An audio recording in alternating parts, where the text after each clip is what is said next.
আরে বেটা, তোর যদি সাহস থাকে তো বাংলাদেশে ফিরায়, আমরা একটু দেখি। শেখ হাসিনা নাই, শেখ হাসিনা চলে গেছে, শেখ হাসিনা পালায় না। জনগণ প্রস্তুত আপনাদেরকে প্যাকিং করে ভারতে পাঠিয়ে দিবে।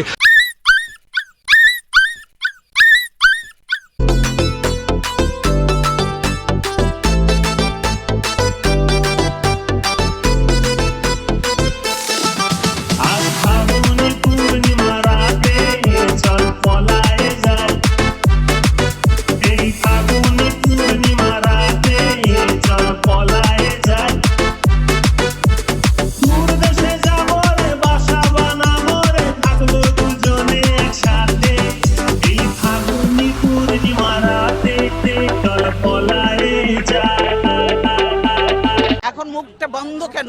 এই যে মহিলা একটুকু একটা শব্দ বলবো না।